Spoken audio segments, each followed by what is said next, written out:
life is GTA. I don't need to play a game for GTA. If I want a gun, I'll fucking buy it. If I want a car, I'll fucking buy it. I want a bitch, I'll get her. It's me. I am GTA. I don't see why people play the games. They play the games because they're scared of loss. Because if you die in the game, you get another chance. If you lose in the game, you get another chance. In life, you get one shot. Damn, that's... But if you get some balls, that's what life is as a game. That's what life is as a man. This is one big video game. You get to upgrade your character. You're not born with any value.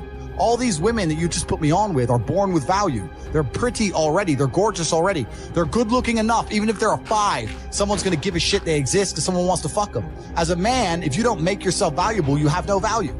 You have to get up and do it. Just like a video game, you start with fucking 0. You have to decide if you want to complete it. You have to upgrade your character.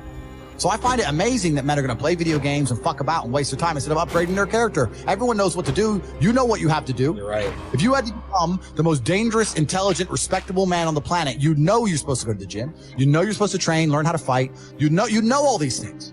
You don't do them. That's your decision. It's your prerogative. I didn't make that choice. I made the choice to do it all. I decided all of it. And every single man watching this can do the exact same thing. Which is why I have very little pity. When I do these streams and people think I'm arrogant or I'm rude to people, or even to you earlier when I was making jokes and I've been joking with the girls, You're saying good, drink the soy latte. I'm not, yeah. Of course, and I know we're only joking, right? But the point is, that's a conscious decision you made. I would never make fun of someone who hasn't got a choice. I wouldn't make fun of someone born with one I arm. have a choice though. But if you've made a fucking decision to be less than you should be, then I believe you should be mocked for that decision. I agree. I feel like, that. yeah, because like you're not living up to your full potential. Like it's your choice to basically not live up to your full potential. But you have to, but there's something that's always kind of confused me.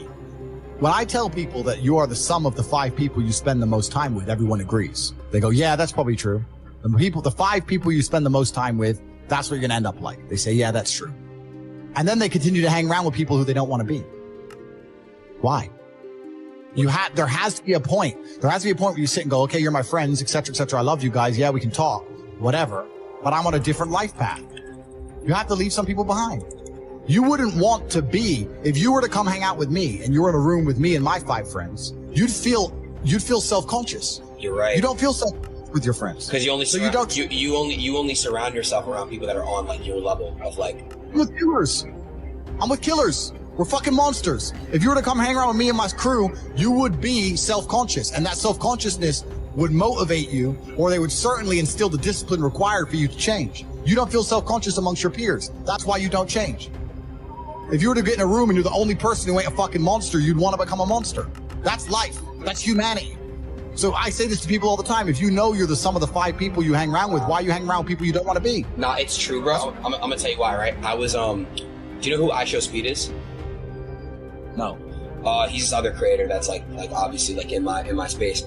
I was staying with him in September, and like I would literally like be on my shit like, every day, like grinding, like at what I'm grinding, right? And like when he left, I had like no one around me to basically like kind of like on my like. So it shows. I get it. Yeah. And that's why I live in a competitive environment. I live with my brother, my cousin. I live with men. We have a big house. We could all afford fucking 10 houses each. We live together on purpose. And my brother does 500 push-ups. I ain't gonna be the bitch of the house. I ain't gonna not do them. Right. So that's another reason the war room exists. My organization, the reason it's so competitive, is the reason we kick people out. You have to fight to keep. Even if they pay, you're like, I don't give a fuck. Get out. Like, I don't give a fuck. Get out. I'm out. It doesn't matter. Everyone pays to join. You get kicked out anyway. You have to fight to keep your place. That's the whole. Damn. That's because that's how life was. If we were still in the animal kingdom, the lions that you see on TV, they weren't just born big lions. They had to fight other lions. They had to fight to get that antelope. They had to fight other animals, hyenas, jackals. They had to fight to be the boss. We're living in a comfortable world now where people think, oh, it doesn't matter. It doesn't matter. But you know what? To some degree, it does matter. It does matter. And I'll tell you who it matters to. It matters to your soul and it matters to God. I stand in the mirror with a pure heart. I know I am the best version of me that could possibly ever exist. I know that God is proud of me. There's nothing that God hates more than sloth and laziness. If God were to create a man and that man were to sit around and do fuck all, God will frown upon you. It's why you're never lucky. If you're listening to this and you think I'm never lucky, I'll tell you why, because God dislikes you because you're fucking lazy. Start to work. Start to show God the beauty of his own creations. You'd be amazed how lucky you'll become. Wow. God is unhappy with these people. And inside their hearts, they're unhappy. We talk about depression, anxiety, all those things you mentioned earlier on this podcast. That comes from self-loathing. You loathe your own weakness. You loathe your own laziness. This is what all of these things are. I don't feel depression. How can I feel depression when I'm the most powerful version of me that I could ever fucking be? How can I feel depression when I could squeeze my own hand hard enough to break my own bones? How can I feel depression when I've smashed and destroyed 68 people's faces in front of me, men who thought they could test me in fair combat? How can I feel depressed? It's impossible. Do you understand? Bro, you got like the best fucking mentality. Like, And he raised me with absolute accountability, and he certainly raised me and Tristan to be, he understood what the world expects of men, and he raised us to be strong. And even when we were in jail, my mother would call, I'd speak to her on the phone, and she said honor and respect to him. And I think, I mean, social media and the world as a whole is now setting unrealistic goals for people, whether they like it or not. Because it's everyone's airbrush lifestyle. Completely. It's very hard now to be a man in the world and not have unrealistic expectations. If you're anywhere on the internet, you're seeing a whole bunch of crypto 19-year-olds pushing fucking cars and doing all this shit. So yeah, your expectations are gonna be ridiculously high. So I think people who get demotivated because they don't quite hit where they want to get just need to be more realistic about it. And like I said, you need to get a piece of paper or understand on a scale of 1 to 10 and say, how stressed do I want to be? How much pressure do I want to feel like I'm under? How much can I take? And be honest with yourself. I know I can handle it. I'm a professional. I had 87 professional world champion fights. I've been there. I've been in the dressing room about to go fight a dude who just killed his last opponent. Like, I understand pressure. Most people don't. So you have to sit and go, how much pressure can I really take? Between 1 and 10. Well, let's say it's a 6 or a 7. Okay, and then you need to work out an income that reflects that, and that should be your goal, and be happy with it. People sit there and go, yeah, I want to be as rich as Tate, I want to be top cheetah. Most of you, the reason you're not here is because you couldn't do it. I could hand my life over to a bunch of people, even as it is completed. And they couldn't do it. They couldn't live it. They couldn't live it. They just fucking Is had that panic because attacks. they want that safety net as well? Do you think that's an aspect that allows you to push to the level you have? Well, there's equal and opposite forces in the world. Everybody wants to glitz and glamour. Nobody wants equal and opposite force. Like, there's no such thing as, yeah, okay, there's a whole bunch of good with the fame, there's a whole bunch of bad with the fame, there's a whole bunch of good with the money, there's a whole bunch of bad with the money. So that's how it goes. I wanted this life. This is exactly what I want. It makes me happy. But there's a whole bunch of people who would not be happy in my position just because of the amount of pressure they're under. In my last cancellation, we had press trying to find my mother, family members doxxed. My last 20 ex-girlfriends called and offered a bribe, effectively 100,000 pounds, to do a negative story on me, none of them turned. Bank accounts frozen, travel bans, all my social media is deleted, all over the news, national news, I'm evil, press releases in the schools saying that I'm bad for young men and I'm misogynistic. Like, most people are not prepared for that level of pressure. I slept fine. Most people would be like, whoa, there are death threats. Like, most people can't handle that. I can handle it fine. Most can't. You have to decide what you want to deal with. So when you're setting your expectations, it shouldn't just be about how much money you want to make. It's truly about how stressed and how much pressure do I want to be under. I actually enjoy it. I'm a warrior. I'd be bored in the other way. I want people coming for me. That's what I want. But if you don't want that, then don't build a life that does that. For now, at least, you can't escape the brutal realities of the real world. And I think also that, truthfully, on your deathbed, you're gonna regret all the chances you didn't take. I think, especially as a man, I think we're out here to conquer. And I've always taken a lot of risks. I've always been a risk taker. It's who I am as a person. No death, no risk, no glory. I've always been that guy. And I feel like a lot of it is also for you to decide in yourself and decide with your own conscience, will I be comfortable if I go to 6 out of 10? Or do I really need to be 10 out of 10? And that's fine. Everyone's different, right?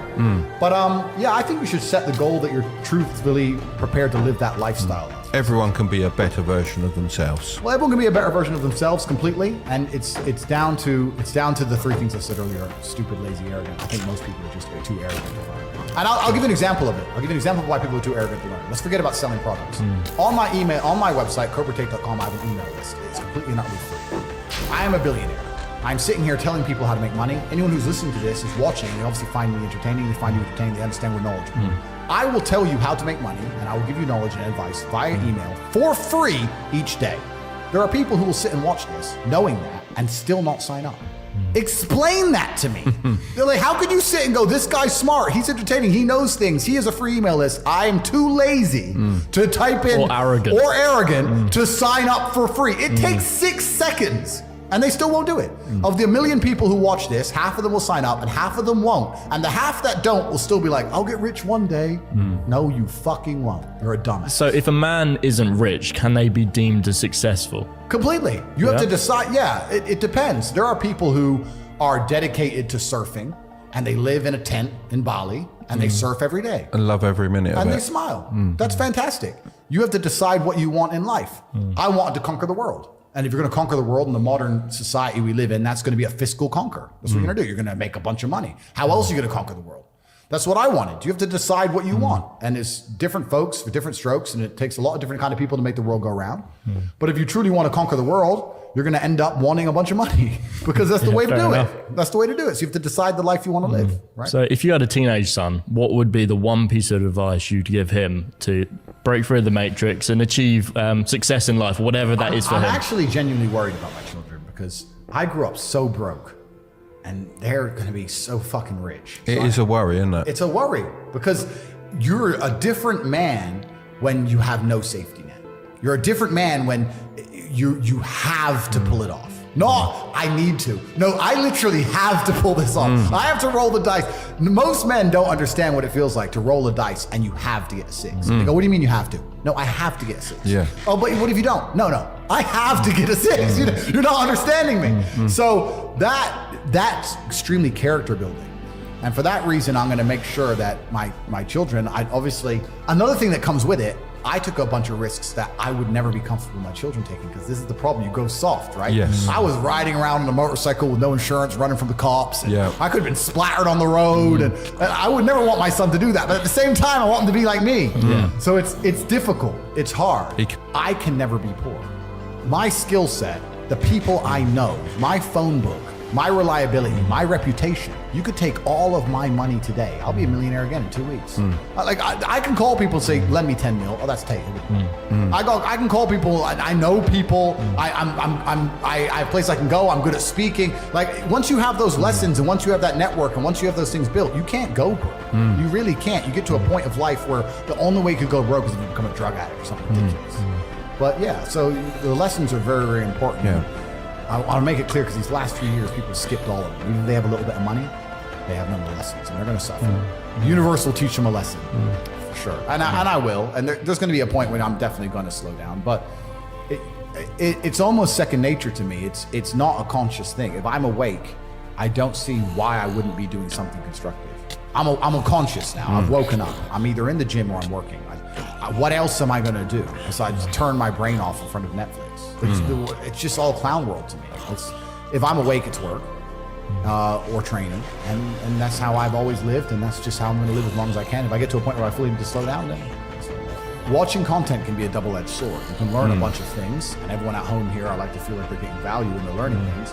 But there's also the other edge of people who feel like if they just watch a bunch of shit and do nothing, that they're taking action. They feel better about themselves, but they're not actually taking action. You know, so you have to balance the two carefully.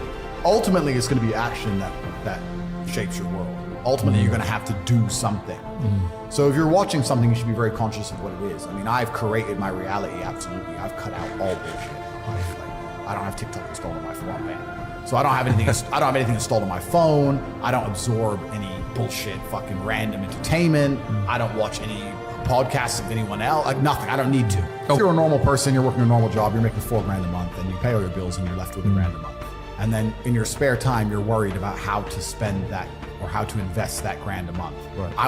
I think that's a waste of time. You should be far more worried about spending your time trying to make more money. Yeah, because $1,000 a month, it's just not enough money. So you could invest that $1,000 in yourself. Absolutely. Invest in knowledge or something like that. But investing in a coin, like I said, unless it's a lottery win. And before I go on to answer the question, I do want to make something clear. I think the last 2 years have been a fantastic period of wealth creation. The money printers were on full, and it was full clown world, and it was bullshit. And a lot of people made money during the clown world and spent it all, and they now think they're going to continue to make money in clown world that's ways. not happening. No, the real world is back. The brokies and the wagies, you're all going back to McDonald's. If you bought Pooh Dick coin and made $200,000, and you think you're going to be able to continue to do that for the rest of your life, you're a dumbass. That was a once in a lifetime generational gap where you could pull something off. And now it's back to the hard times. Even all the big tech companies, and the tech companies make money from the sky for free with pixels.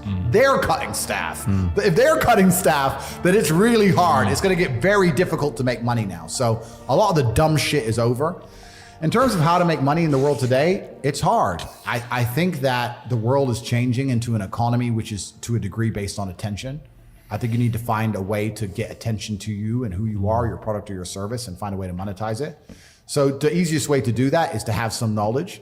Even the podcast you guys run is an extremely efficient podcast. If you compare it to some of the other YouTube channels, like the big ones, like where they do these crazy stunts and stuff. Yeah. For you to get views, you talk. Yeah. Yep. For them to get views, they have to build a set and build that. It's not efficient, right? You need to find an efficient way to get attention, and then you have to prove yourself credible in your field and attract customers. And I think the best way to do that is online, and it doesn't matter what it is. And I think if you do those things and you work very hard and you try your best and you're never lazy, you will make some money. That's what I believe. And one of the benefits of globalism and all the things we were talking about earlier on in the podcast is now we're in a globalized world, and a lot of the products and services and things you can offer can be offered to absolutely everybody.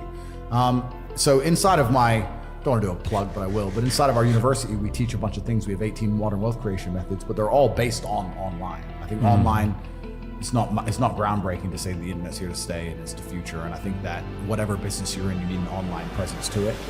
And then you have to find a way to attract attention. And the best way to do that is to come across as knowledgeable and interesting. You have to be careful if you just watch too much content. Like you guys have a website, right? And you teach things. I have a website, I teach things, whatever. If you watch this podcast and you genuinely learn things from it, then you should be on one of the two websites by the time the conversation ends. If you're going to watch the podcast, you need that. And you need that for a variety of reasons. One, because you won't be satisfied with yourself. If you're given a bunch of money, you're never going to be happy with money. Yeah. That's the first thing. And two, there's so many lessons that come along the way with business that you can't just skip, right? So I know exactly what you mean. But as for my teenage son, I'm gonna try very hard to. He's gonna have problems he needs to solve. And I think if you're a young man, even if you're not my child, if you're just any man who's out there in the world today, you need to look at some problems that need solving, either for yourself or for society, and find a way to fix them. And I think that you should just adopt some problems and try and fix them. It doesn't matter what it is. You can just try and fix the litter in your area, or you can try and get a six-pack, or whatever you want. Men are builders. The modern world, call me misogynistic, the modern world was built by men. Every building you're in was built by men. Every road you drive on was built by men. We're builders, we build things, and that's what you should be focused on. And like I said before, if you're hardworking and you build, and I think you'll do well in life. That's what it's really about. You can't hide away from the brutal realities of work. That's it. And while we're on the subject, that's actually where these last 2 years have been pure clown world, because I've known some people who've made a bunch of money in crypto, and I've said to them, what you've just gone through, what you've just done, is once in a generation, and it's completely ruined you. Because normally, if you make, let's say, 200 grand, you have learned lessons to make that 200 grand. You've learned marketing, you've learned sales, you've learned how to manage staff, you learned how to deal with pressure, you learned how to be on time, you've learned a bunch of things. So you can continue it. So you can continue. And even if you lose all the money, you retain the lessons. 100%. What have you learned? You bought a coin, it went up. Okay, good. You have not learned a single fucking thing about how money is made, about personal development. You didn't even learn how to have a firm handshake and put on a tie. You learned nothing. You pulled it off, you made a few dollars. You've lost them now. And now, the worst thing about it is, you think you're too good for work. You think you're so smart now. Yeah. Oh, I made it. This is the next one. You got lucky. Now you think you're too good to actually get up and grind. You think you're just gonna pull it off again, another lottery win. And you don't think you have to work very hard. And guess what's going to happen to you? You're going to end up fucking broke. Because that's not the reality of the world. That clown world shit is over. All that shit is over. We're about to get into harder times than ever. If you're sitting at home and you made a bit of money with crypto and you think, don't worry, it's going to go up again soon, you're just praying for some external force. That's not self-accountability. Sitting and watching the Bitcoin price, waiting for it to go up so you have money, is not self-accountability. That's prayer. You might as well just do the lottery numbers. All these people who made money in this clown world, a lot of them haven't learned any lessons about the reality of Earth, and it's about to get a lot harder. Inside of my school, The Real World, we have an entire subject on attention and focus, because a lot of kids, especially young kids now, can't even pay attention. We have to teach them from the beginning how to watch the lessons, because they're too long and they can't focus. So I got roasted on Twitter for this, so they attempted to roast me, but they can't, because I'm mean. But I said that I don't read books, and I'm very anti-reading, and it upset a whole bunch of people. My problem with reading is not that there's not good information there. It's too slow. It feels slow. I'm with him. It feels slow. I just feel like I don't have read the a bit hours. faster. Yeah, perhaps. I don't have the hours. I'm now at the point where I will hand the book to my PA and say, give me a 2-minute surmise, you read it. Like, for me, that's just where I am. But also, life teaches you a lot. And I think a lot of people are not very self-reflective of their own lives. I don't think you can read a book and that's great, but I think if you're living an interesting life, if you were to take half an hour a day to actually sit and go, okay, what good has happened to me today and what bad has happened to me today? Why have those things happened and how can I prevent them from happening again? Most people don't, that kind of crap doesn't even cross their mind. So like every day I will sit at the end of the day and go, what bad has happened to me today? How did that happen? Did I get caught slipping was I on the street and some guys come up to me and it could have been a dangerous situation? Like, how could I genuinely have improved my reality? And you can self-reflect and teach yourself everything. But that's total ownership of your life, isn't it? But you have to have. But a lot of people don't. You have to have ownership of everything good that's ever happened to you and everything bad that's ever happened to you. I have complete ownership for the fact I was canceled. I don't sit there and go, oh, they're lying about me. Yes, they're lying, but I still own it completely. They're lying about me and they're talking shit, but I own it and I took responsibility for it and I sat there and I took absolute accountability and I thought, okay, how can I turn this in my favor? And I beat them. If I'm walking down the street and it starts to rain, I take responsibility for that. I didn't have to be in rainy London. I could have been somewhere else. I could have brought an umbrella. Could have took a car. I am responsible for getting wet in the rain. And there's people out here who just don't take any responsibility for their own actions, let alone the weather. If you take complete self-accountability and you self-reflect, you can learn a whole bunch about life. But could you not just say that it's raining, this is unfortunate? No, but that's what losers do. It's raining, I'm unlucky. You gotta tell them. I must be a loser. No, but that's what they'll say. I got wet because it rained, not my fault. Whereas I'll say I got wet because I did not prepare for the rain. Didn't check the app. I didn't check get an umbrella. Correct. Didn't wear the right clothing. Correct. You knew where you were. You were in England. It was going to rain. Correct. And I will punish myself for that, and I'll make sure it doesn't happen to me again. I will sit and actually consciously think about it. There's been times I've lost my car keys or something ridiculous and wasted 20 minutes of my life, and I'm furious, and I will make sure that never happens again. I am very conscious I'm conscious with systems about stupid shit, so I don't make mistakes ever. If you don't sit and pay conscious attention to it and give it conscious effort, you're not going to learn. I think But even if you do, right, there's still a sense of satisfaction knowing you were forward thinking enough to try your absolute best. Like I have people who are after me, right? If they catch me and I end up getting murdered, for example, heaven forbid, I feel happy. I had a 7-man security team and an armored car and I did my best. Took the precautions. Yeah, but if I'm just walking around like a dummy and then they get me, then it's a different scenario, right? So it is what it is. You have to self-reflect. And I think that, yeah, reading's great, but if you take some time to look, I get this all the time. People say, oh, my girl left me. Why? I don't know, she just left. What do you mean you don't fucking know? Think about it. Why did she leave you? Oh, because she wanted If you think long enough, you'll realize it's because of you. You were not important enough to make her not want to leave. You can sit and say what she did and what she wanted, blah, blah. It's because you couldn't keep her. Because I could have kept her, so you couldn't. So it's your fault, and you're not self-reflecting. And then you're going to go into your next relationship, and because you didn't self-reflect and you haven't grown, you haven't done anything, guess what's going to happen? She's going to leave you again. So I think with a lot of investments, it also depends on the kind of time scale you're working on and if you need the money. So like if I were to buy Bitcoin at, what is it now, 16,500? Yeah, about that. If I were to buy Bitcoin now and I need that money in exactly a year, then the price matters. But if I buy Bitcoin now and I'm never going to need the money, then I just sell when it goes up. It might take 10 years, it might take 20 years, who cares? Right? So a lot of investments is about how badly you need the money. It's the same with a lot of things. So I don't really time the bottom of markets so much now. What I do is I put in money I will never need. So I'll just say, I'll buy Bitcoin at whatever and just go, well, I refuse to lose. And I'll just wait it out. Like I'll wait 4 years, 8 years, 15 years. Oh, look, I win. Boom. And let's be clear, you're not going to leave it on the exchange, are you? No, I'm not going to leave it on exchange. No. Get it in your nano ledger. That's right. You leave it on exchange, it's like leaving money in the bank, and I don't trust either of those things. So, but yeah, I think with investments, but also in the whole idea of investing, I have people come to me and they say, look, I want to invest I think you need to be quite rich to invest in a significant way anyway. Because you've been psyoped to stray from it. All you end up with is misery. And it's amazing that people will see anybody who's strayed from it end up perma-miserable and still fall for the psyop. I find it incredible that people don't think logically long enough to sit and say, okay, whose life do I actually want? I would never adopt the thinking of somebody whose life I didn't want. I don't know why people even do that. I could sit and have a conversation with Prince Harry for 10 hours straight, and he could be as compendious and convincing and concise, and he could be extremely perfectly articulate with his points. And at the end of it, I'd say, yeah, but I don't want to be you. So I don't want to think like you. So get fucked. But I wouldn't want to listen to him. So I don't know why people don't even just wake up and go, okay, whose life do I want to live? What kind of person do I want to be? Who do I want to be like? That's the kind of thinking I need to adopt and install in my mind, because we're all being programmed by someone to a degree. Or show you mercy. because of this injury. If you say, okay, we're about to fight, but halfway through the training camp, I hurt my foot, so, take it easy. No, he's going to try and destroy me anyway. So if he doesn't care, why do I care? And why does my coach care? Nobody cares. They don't care that you have a headache, so why do you care? You need to reprogram your mind. You don't have time to have a headache. You don't have time to be doing the majority of things you do. A lot of you deserve the failure you endure. The universe is very giving. I often believe people say the world's not fair. I'd argue that karmic retributions, and in the long run, all in all, is pretty fair. Karmic retributions are real. In the end, God gives you exactly what you deserve. So if you're not happy with your life, you have to ask yourself, do you really deserve more?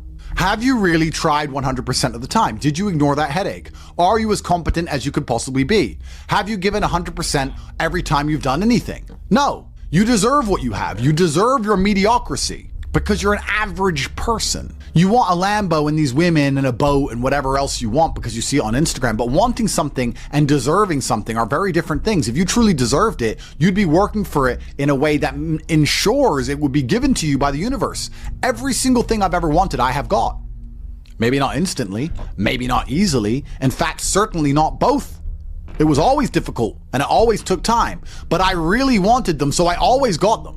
And I put in enough work to show God and show the universe I deserved them, so he gave them to me. I cannot remember a single time, and I state this as a matter of fact, this is not hyperbole, I cannot remember a single time I have ever decided not to do something that must be done because I had a headache, ever. Ever.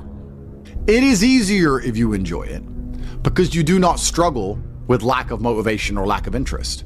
For me to say you could honestly be world champion at something you hate is a lie. You can, however, be competent at things you don't like. You can be very good at something you don't like doing. To be the best in the world, you probably have to fall in love with it. But the way you do anything is the way you do everything. And you can fall in love with the idea of being good in general. So anything I do, I don't want to be bad at. I either don't do it or I try my very best all the time to become extremely good at it. I don't see the point in doing anything and being mediocre or being bad at it. What's the point? If I'm going to speak on podcasts, I want to be good at it. Anything I'm going to do, I want to be good at. Now, you should have enough respect for yourself that you're prepared to always put in the effort to give your best 100% because it is a habit. You should always give your best to anything you do. When you pick up a video game, you should give your best. Discipline is absolutely essential for success, and you need to get very comfortable and very used to the idea of understanding that on your path to greatness, there are going to be long periods of time where you hate what you are doing, where you are dissatisfied with the actions you must undertake, where you are tired, where you are stressed. That is why it is difficult. That is why most people won't make it. If the path was easy, everybody would walk it and it would lead nowhere. 100 people start the path, 99 fall off because it is difficult, and the one person who makes it to the end gets the gold. If all 100 made it to the end and the gold was divided by 100, it wouldn't even be worth anything. The difficulty gives it value. The fact that it is difficult to do is the key component into the fact you want it in the first place. If it wasn't difficult, everyone would have it and you wouldn't want it because no one would respect it. It's supposed to be hard. Life is supposed to be hard. You're supposed to think this is terrible. You're supposed to suffer and smile through the pain regardless. Discipline is the key to success in all realms as a man. And if you lack it, you stand no chance. You can give most people a roadmap to success. You can give them a Ferrari with a full tank of gas, and a lot of people still wouldn't make the destination because they would say the drive is too far away. Quitters, they don't have the discipline. You can tell them exactly how to do it, you can give them the mechanism to get there, but they don't have the discipline to complete the drive and end up at the destination. That is the majority of Earth. This is your competition. People who, even if they are told what to do, and people tell them exactly how to do it and help them do it, still quit, still fail because they lack discipline. Even me, with my monumental powers, I can't make a quitter successful. It doesn't matter how good I am. It doesn't matter how easily I make it for them to succeed. It doesn't matter how compendious and concise and powerful the real world is. It doesn't matter how much I text them and motivate them, how many emergency meetings I do to try and talk to them and hype them up, how much motivation I give them. It doesn't matter what I do. If they are a quitter, guess what they're going to do? They're going to quit. Quitters are the number one type of people that nobody can help. If you're a quitter, I can't help you. Life can't help you. God God himself cannot help a quitter. So if you lack discipline, you lack the very basic building block to any type of success which exists on the planet. By every single metric which can be measured with science, you are going to stay a loser and a failure. The way you do anything is the